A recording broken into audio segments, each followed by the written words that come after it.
Oh, well, I'm going to read to you about three poems from the recently published Two Rivers Press collection, Two Girls in a Beehive, written by myself and Rosie Jackson,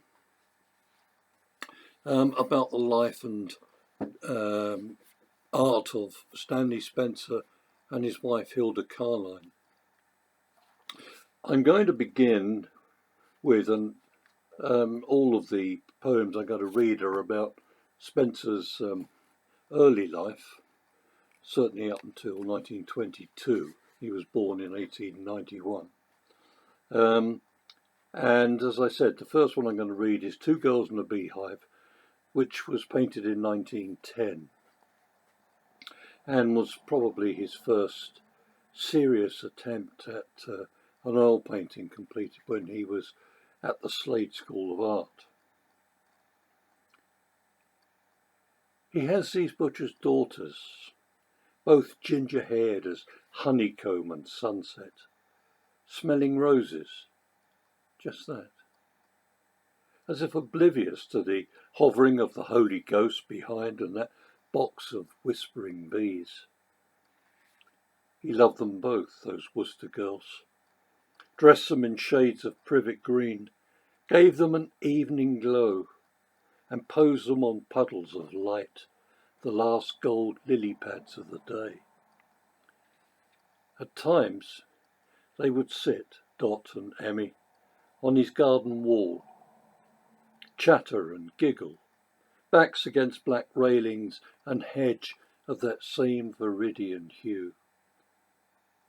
Perhaps he felt himself to be supernatural as he watched from the nursery window, thinking, I can look at you, my two loves, but you cannot see me.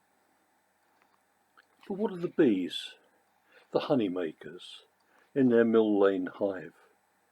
He paints them at rest, contained, still as evening, a potential for both sweetness and pain. Just that. So that's the opening poem.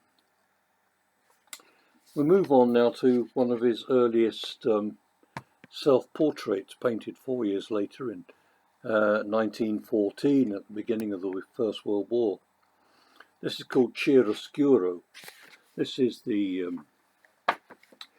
actual painting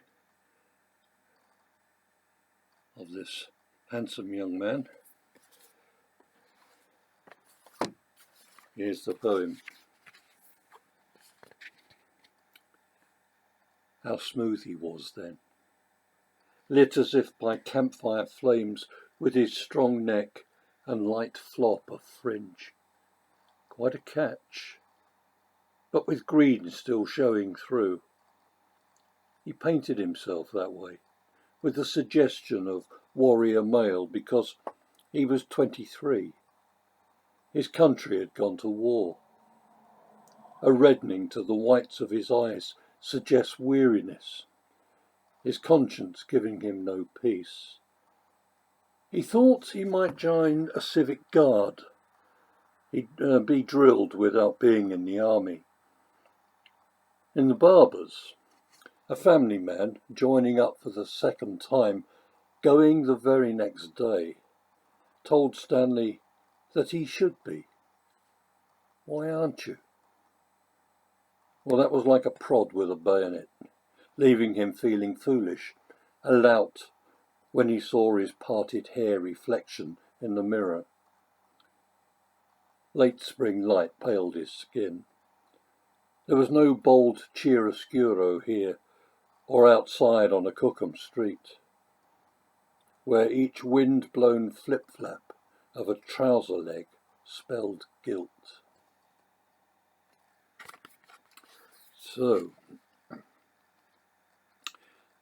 I thought for my last poem to read you from the collection, we would move to 1922, when we're in Sarajevo, or on the way to Sarajevo, in the newly formed state of Yugoslavia. Stanley is in the early stages of his relationship with Hilda Carline, his future wife. And the Carline family had invited him on their holiday to Yugoslavia. And this poem is mostly about the train journey. In the train to Sarajevo, they slept together, side by side, head to toe, fully dressed. He remembers the electricity, what she was wearing, a grey dress and coat with grey braid. And he reflects on their first meeting when his collar stud broke. In the train to Sarajevo, they were tucked away in a corner, not seen, and they could look at each other without innocence or awkwardness. In the city, she took his arm, that small press of reassurance into a sleeve. In the city, he painted what he saw, a minaret reaching for the sky, the hills and valleys of Yugoslavia in soft greys behind.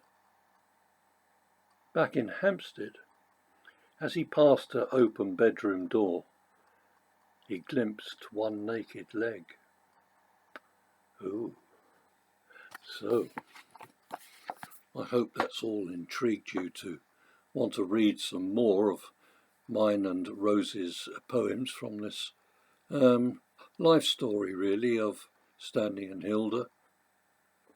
And it's been a pleasure to share 3 of the poems with you. Thank you very much.